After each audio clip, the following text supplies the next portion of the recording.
Mars bar.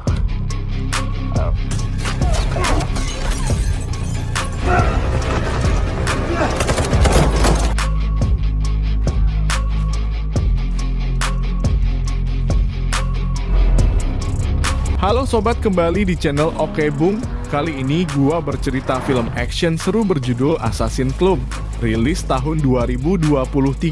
Kalau gitu langsung aja intro.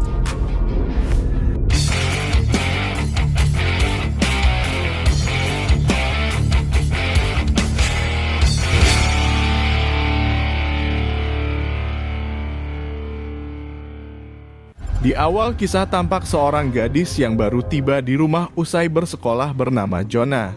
Ibu remaja ini telah lama meninggal. Ia bersama ayahnya yang menghuni rumah tersebut.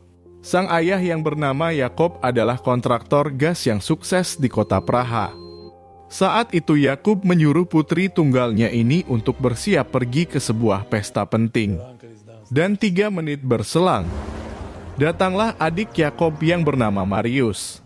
Paman Jonah itu bermaksud menjemput keduanya untuk menuju ke acara yang sama.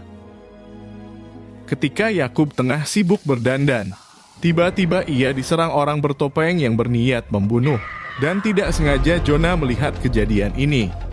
Setelah menewaskan Yakub, si penyusup lantas menembaki remaja itu. Dengan sekuat tenaga, Jonah yang ketakutan lari meminta bantuan Marius. Sementara sang paman yang tidak mengerti apa-apa spontan panik saat tahu Jonah terluka. Tanpa pikir panjang, ia menyuruh para pengawal untuk mengecek kondisi saudaranya yang masih ada di dalam rumah. Cerita berlanjut. 7 tahun kemudian seorang pembunuh bayaran bernama Morgan sedang mengintai target yang bernama Leszek. Orang itu adalah mafia kejam di Slovenia. Saat pengintaian berlangsung, sang ketua asasin bernama Caldwell mengontak. Ia menyuruh agar secepatnya Leszek dieksekusi. Mendengar hal ini tanpa buang waktu, Morgan langsung membidik si target. Tapi tembakan seketika melenceng. Sebab Morgan terkena bidikan sniper lain yang mengawasinya dari gedung sebelah tanpa dia sadari. Di sisi lain, Leszek yang selamat tidak sengaja melihat posisi pengintaian Morgan. Dia segera memerintahkan para pengawal untuk menangkap. Sementara Morgan yang terkepung berusaha melawan, hingga terjadilah baku hantam.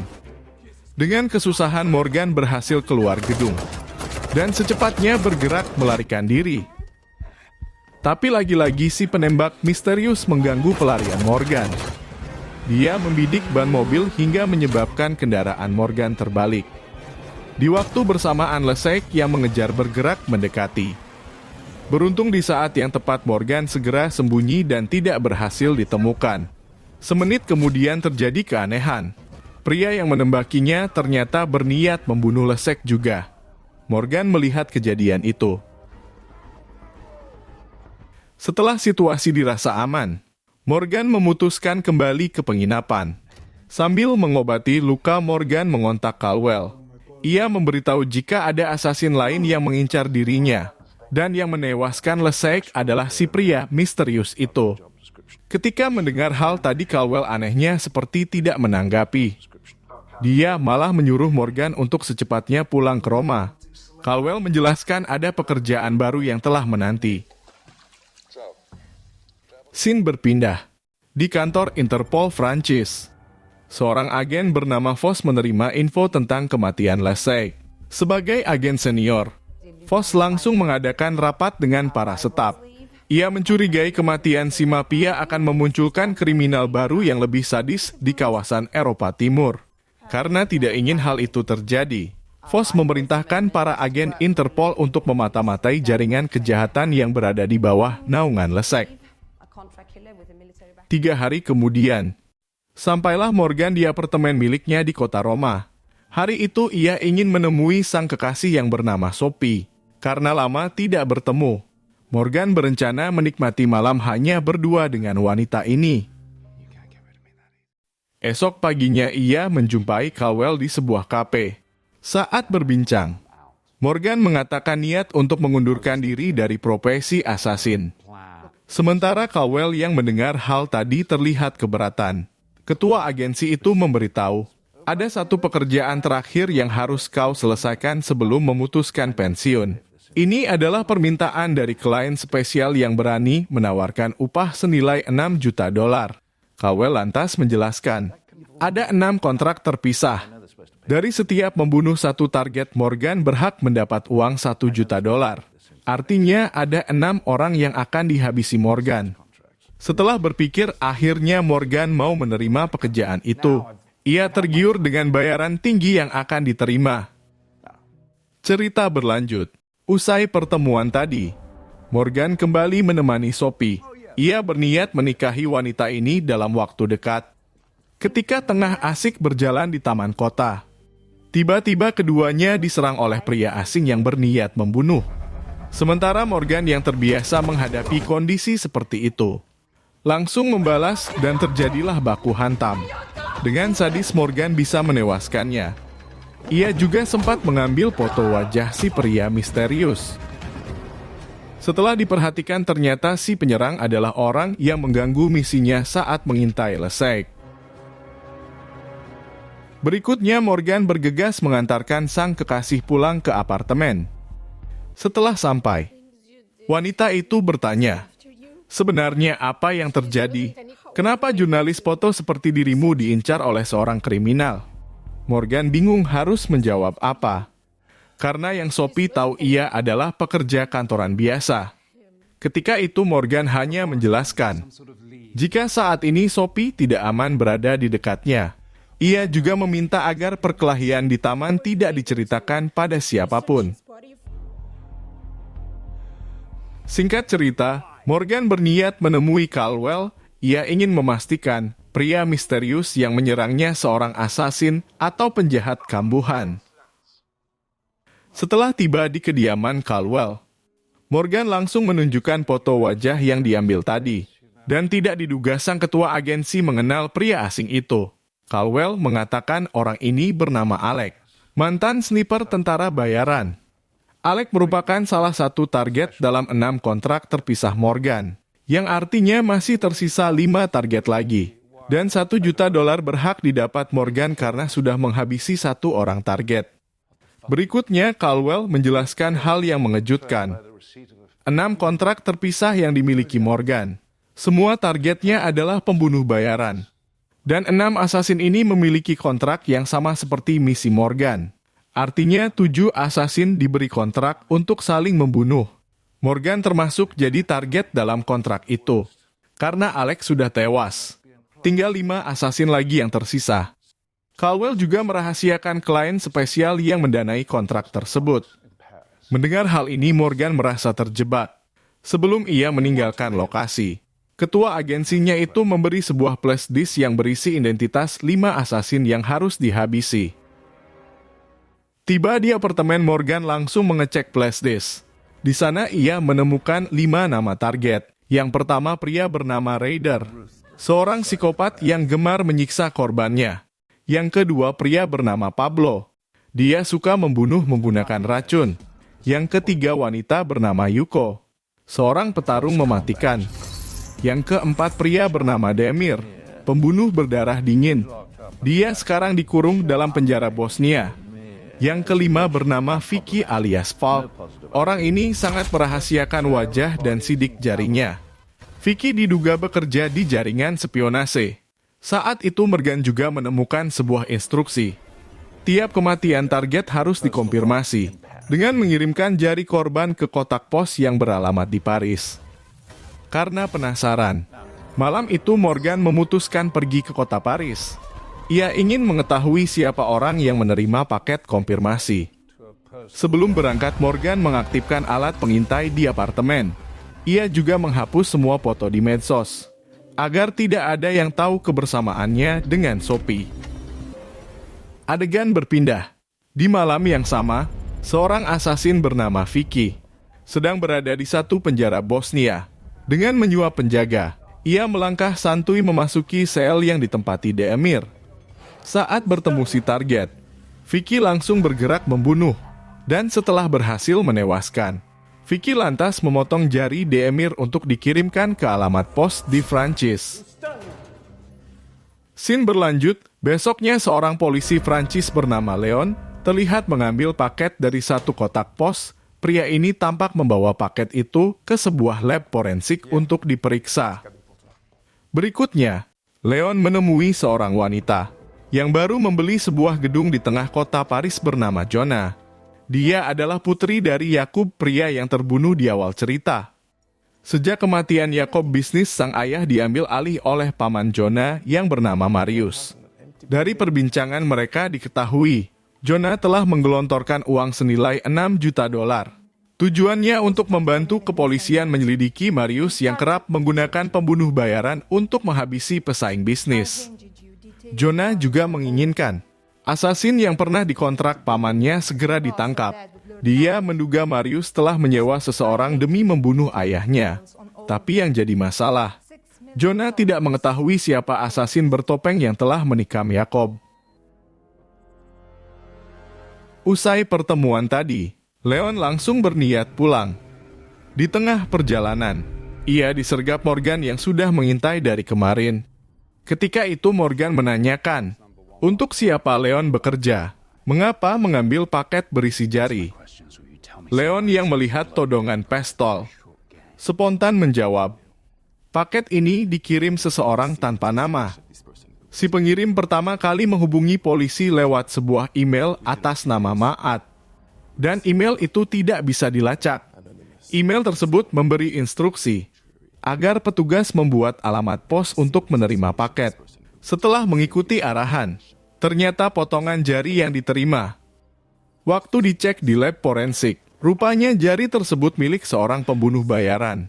Sementara Morgan yang mendapat info ini menduga jika email itu milik si klien misterius yang mengadakan kontrak. Adegan berlanjut. Malam itu Morgan memutuskan kembali ke apartemennya di kota Roma. Begitu sampai, ia langsung mencari tahu info tentang Maat. Setelah ditelusuri, rupanya Maat adalah nama dari Dewi Mesir kuno yang mengatur keadilan. 2 menit kemudian tiba-tiba ada panggilan masuk tidak dikenal. Ternyata asasin bernama Vicky yang meretas ponsel Morgan. Wanita ini memberitahu telah membunuh target bernama Demir. Dia mengajak Morgan untuk bekerja sama menghabisi 3 target yang tersisa dan mencari tahu siapa klien yang mendanai kontrak tersebut. Dari perbincangan keduanya baru diketahui jika para asasin yang menjadi target sudah lama tidak aktif. Lokasi mereka juga tersebar di beberapa negara Eropa. Sebelum menutup percakapan, Vicky sempat memberikan alamat target bernama Pablo yang menetap di Spanyol pada Morgan. Sementara Morgan yang penasaran siapa sebenarnya si klien misterius, coba meretas sistem komputer Caldwell untuk mencari tahu. Tidak diduga, ia menemukan foto Alec bersama Caldwell, di mana Alec adalah target yang sudah dihabisi Morgan. Situasi itu membuat Morgan curiga jika Caldwell lah dalang dari semuanya. 1 hari berselang Morgan mendatangi Caldwell. Ia memaksa mentornya itu untuk menceritakan sebenarnya apa yang terjadi, sambil menunjukkan foto kebersamaan Alec dan Caldwell. Merasa terpojok, akhirnya sang ketua agensi menjelaskan, ke-7 asasin yang menjadi target semuanya pernah bekerja di agensi. Dia juga mengaku telah terjebak dengan iming-iming komisi besar yang akan diterima jika kontrak selesai. Tapi masalahnya Caldwell tidak mengenal siapa orang yang menawari kontrak tersebut. Caldwell hanya terhubung dengan si klien misterius melalui email. Setelah mendengarnya, Morgan yang berniat meninggalkan lokasi mengatakan dirinya kecewa dengan sikap Caldwell yang lebih mementingkan uang daripada keselamatan Morgan.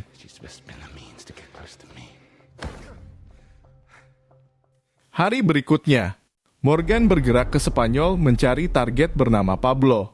Di tengah perjalanan ia tiba-tiba mendapat panggilan dari Vicky. Wanita ini menginfokan si klien misterius kemungkinan adalah gadis bernama Jonah, putri dari Yakub yang tewas 7 tahun lalu. Jonah mencurigai pamannya Marius sudah menyewa pembunuh bayaran untuk menghabisi Yakob. Kecurigaan Jonah berasal dari kebiasaan Marius, yang sering menggunakan asasin dari agensi Caldwell demi menyingkirkan pesaing bisnis. Ternyata ayah Jonah dianggap Marius sebagai penghalang memenangkan proyek tender gas bernilai miliaran dolar. Jonah ingin membalas kematian Yakob, tapi yang jadi problem, ia tidak tahu siapa asasin di agensi Caldwell yang telah menikam sang ayah. Singkat cerita, sampailah Morgan di Barcelona. Saat mengintai target, ia tidak sengaja melihat putri Pablo yang masih kecil. Seketika rencana eksekusi pun ditunda. Tidak lama berselang, Morgan mendapat momen untuk memojokkan pria ini. Sementara Pablo yang tidak menduga kejadian itu coba memohon agar tidak dibunuh. Dia mengungkapkan alasan, jika dirinya mati, putri tunggalnya akan terlantar, sebab ibu dari anaknya telah meninggal 2 tahun lalu. Masih di tempat yang sama, malamnya Morgan bertanya terkait 6 kontrak terpisah pada Pablo. Tapi yang aneh, pria ini tidak mengetahui tentang kontrak tersebut. Pablo lantas mengatakan alat penghubung dirinya hanya sebuah ponsel jadul dan 10 teman terpercaya saja yang tahu. Dia juga menjelaskan sudah tidak aktif sebagai asasin sejak 8 tahun lalu. Pablo ingin menjalani hidup yang normal dan mendidik sang anak dengan baik. Setelah mendengar penjelasan tadi, Morgan membatalkan niat membunuh target. Morgan juga mengingatkan jika Pablo sekarang sedang diincar asasin lain. Ketika menjelang subuh, seorang asasin bernama Yuko menyusup dalam kediaman Pablo. Di waktu bersamaan, Morgan yang menginap di rumah itu mendengar langkah si penyusup. Spontan ia bergerak menyergap dan terjadilah baku hantam. Yuko menyerang dengan brutal hingga membuat Morgan kewalahan. Di tengah pertarungan, Pablo keluar dari sembunyi. Ia bergegas mengambil pistol Morgan yang jatuh dan segera menembak si asasin. Setelah memastikan kematian Yuko, Morgan lantas memotong jari wanita ini. Ia juga mengambil 1 jari Pablo agar mengesankan si Pablo telah tewas. Scene berlanjut. Malam itu Morgan memutuskan kembali ke kota Roma. Sebelum berangkat, ia mendeteksi apartemen telah disusupi seorang asasin yang bernama Ryder. Dan hal ini sontak membuat Morgan secepatnya bergerak pulang. Adegan berpindah. Di malam yang sama, Vicky secara sembunyi mendatangi kediaman Caldwell. Dia menyuntikkan racun di saat Caldwell tertidur. Wanita ini memaksa sang ketua agensi untuk menghapus data dirinya dari daftar pembunuh bayaran. Dan jika tidak dituruti, Vicky mengancam tidak akan memberi penawar racun yang tadi disuntikan. Ternyata baru diketahui ke-7 asasin yang bekerja di agensi semuanya tidak saling mengenal. Sewaktu Caldwell mengakses data, ia sempat mengirim identitas Vicky ke email Morgan, dan hal itu tidak diketahui Vicky. Rupanya asasin ini sebenarnya adalah agen Interpol dengan nama Vos. Sementara Vicky yang juga mengecek profil Morgan, menemukan foto seorang gadis bernama Sophie. Setelah mendapat info yang dicari, Vicky tidak jadi memberi penawar racun. Dia malah menghabisi Caldwell dengan sadis.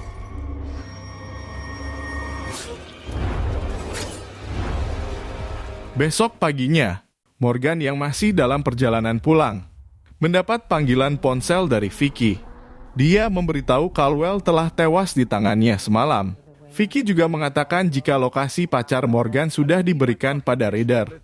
Mendengar hal itu, Morgan spontan panik. Ia secepatnya menghubungi Sophie menyuruh segera sembunyi. Sementara Sophie yang tidak mengerti apa-apa langsung berlari ketika melihat seorang pria asing coba menyergap. Di saat genting, polisi Roma yang sempat dikontak Morgan melalui telepon darurat datang tepat waktu, hingga membuat Ryder mengurungkan niat untuk menculik si gadis. Malamnya Morgan bergegas menemui Sophie. Saat berbincang, wanita ini memaksa Morgan untuk menceritakan apa yang terjadi. Sophie juga mengungkapkan sekarang tengah mengandung anak Morgan. Sementara Morgan yang tidak bisa mengelak, terpaksa menjelaskan jika dirinya adalah pembunuh bayaran.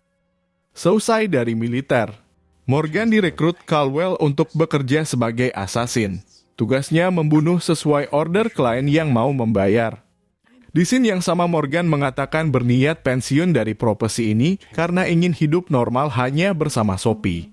Tapi yang jadi masalah kontrak terakhir mengharuskan Morgan menyelesaikan tugas sampai tuntas. Jika tidak, keselamatan mereka akan terancam. Setelah mendengarnya barulah Sophie paham. Dia lantas berencana pergi ke rumah ibunya di Lisabon untuk sembunyi sementara waktu sambil menunggu situasi aman. 2 hari kemudian Morgan bergerak mencari target bernama Reader. Dengan meretas ponsel, ia mengetahui kediaman asasin itu. Setelah menyusup ke dalam, ternyata buruan yang diincar tidak berada di tempat. Ketika mengecek ruangan, Morgan menemukan banyak potongan jari tersimpan di sana. Scene berpindah. Di tempat berbeda, agen Voss alias Vicky sedang menyiapkan satuan polisi untuk menyergap. Vicky yang ahli meretas mengetahui 2 asasin tersisa tengah berada di lokasi yang sama. Dia berencana menghabisi mereka sekaligus. Adegan beralih. Reader yang baru pulang ke apartemen tidak menduga akan mendapat tembakan racun dari Morgan. Seketika tubuh pria itu tampak seperti lumpuh. Sebelum mengeksekusi, Morgan sempat bertanya apakah Reader yang menghabisi Yakub 7 tahun lalu di kota Praha. Dan anehnya, orang ini mengatakan tidak pernah menerima target dengan nama tersebut. Sontak Morgan mengira jika Vicky lah pelaku eksekusi Yakub yang sebenarnya. Setelah menewaskan Reader, tiba-tiba agen Voss alias Vicky datang membawa unit polisi. Mereka berniat menangkap asasin terakhir. Sementara Morgan yang tahu hal itu berusaha kabur secepatnya. Spontan terjadi baku tembak saat ia coba menerobos kepungan petugas. Dengan susah payah akhirnya Morgan berhasil lolos.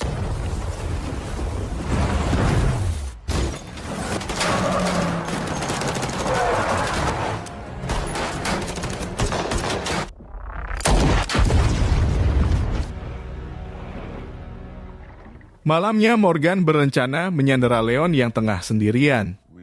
Ketika menodongkan pistol, Morgan mengatakan, agen Voss dan asasin yang bernama Vicky adalah orang yang sama.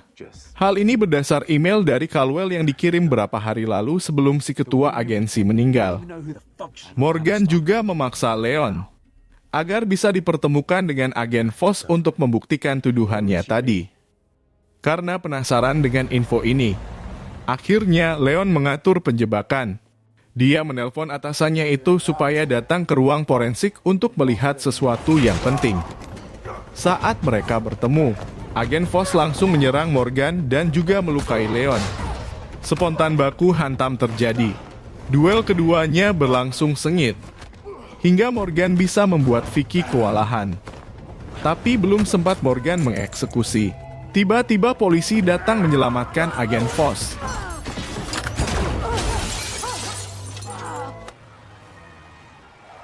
Usai perkelahian tadi, Morgan kembali sembunyi di apartemen. Dan kebetulannya ia melihat berita TV yang mengabarkan seorang pengusaha besar bernama Marius tewas dalam satu kecelakaan mobil. Seketika Morgan teringat Jonah. Keponakan Marius ini akan mewarisi semua kekayaan yang ditinggalkan. Dan gadis itu kemungkinan adalah si klien misterius. 2 hari kemudian Morgan pergi ke kota Praha. Di waktu malam ia menyelinap ke kediaman Jonah demi menemui perempuan itu. Sambil menodongkan pistol, Morgan bertanya, apakah Jonah pemilik email atas nama Maat dan orang yang mendanai kontrak yang diterima Caldwell? Mendengar hal ini, Jonah mengatakan tidak memiliki email atas nama tersebut. Dia lantas menjelaskan menginginkan polisi segera menangkap pamannya yang bernama Marius. Ia menduga Marius telah menyuruh seorang asasin membunuh Yakub. Dan uang $6 juta yang digelontorkan Jonah tujuannya untuk membantu kepolisian menyelidiki kejahatan sang paman dan para asasin dari agensi Caldwell yang selalu digunakan Marius. Jonah lalu menceritakan saat meminta bantuan Inspektur Leon. Pria itu berkonsultasi dengan Interpol untuk menangkap anggota asasin Caldwell yang tersebar di beberapa negara Eropa. Dan unit Interpol mengutus seorang agen bernama Voss guna memimpin misi tersebut. Sementara Morgan yang mendengarnya spontan mengatakan agen Voss adalah asasin bernama Vicky. Orang ini mengeksekusi Yakub 7 tahun lalu atas suruhan Marius. Morgan tahu hal itu berdasar info dari Caldwell dan Reader. Di scene yang sama, mereka baru menyadari agen Voss lah dalang dari kontrak saling membunuh ini. Dia ingin menyembunyikan masa lalunya sebagai pembunuh bayaran. Pantas saja ia membunuh semua orang yang mengetahui tentang hal itu. Uang $6 juta yang dipercayakan Jonah pada agen Voss sebagai ketua penyelidikan tampaknya dicuri juga. Dia bahkan memperalat Leon demi kepentingan sendiri. Usai pertemuan tadi, Morgan langsung bergerak pulang. Di malam berikutnya ia meretas situs Interpol. Di sana Morgan menemukan kabar jika agen Voss alias Vicky tewas dalam sebuah misi di Roma. Saat itu Morgan menduga kematian wanita ini akibat dari baku hantam dengannya di ruang forensik. Merasa situasi telah aman, ia lantas mengontak Sophie menyuruh untuk kembali ke kota Roma. Dan akhirnya mereka bertemu lagi. 1 hari berselang, Morgan dikejutkan dengan panggilan ponsel dari Vicky. Rupanya asasin itu masih hidup. Dan yang mengagetkan, Vicky memberitahu sedang menyandera Sophie dan menginfokan area penyekapannya. Morgan yang seketika panik langsung bergegas menuju apartemen sang kekasih untuk menyelamatkan. Tapi sial karena tergopoh-gopoh Morgan tidak sengaja menginjak kabel bom yang telah disiapkan Vicky. Asasin ini berusaha memojokkan Morgan dengan pilihan yang sulit, yaitu membiarkan Sophie yang terikat di bathtub tewas tenggelam, atau memilih menyelamatkan Sophie dengan resiko keduanya terbunuh akibat ledakan bom. Di waktu genting, Leon yang sudah dikontak Morgan sebelumnya tiba di lokasi itu. Ia berniat menangkap Vicky, dan lagi-lagi apes. Leon malah ditembak duluan. Merasa menang dengan situasi ini, Vicky lantas melangkah pergi sambil tersenyum. Tapi beruntungnya Leon yang terluka masih bisa selamatkan Sophie dari tenggelam. Di scene bersamaan Morgan juga mampu menjinakkan bom tadi. Setelah memastikan keselamatan Sophie dan Inspektur Leon, selanjutnya Morgan bergerak cepat mengejar Vicky yang belum terlalu jauh dari TKP. Begitu melihat si target, Morgan langsung menembaknya hingga membuat Vicky terkapar di tempat.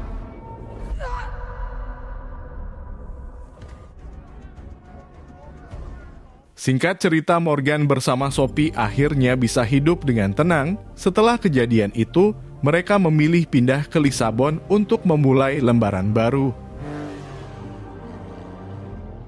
Di scene akhir, 6 bulan kemudian tampak di sebuah rumah sakit, Vicky terbangun dari koma.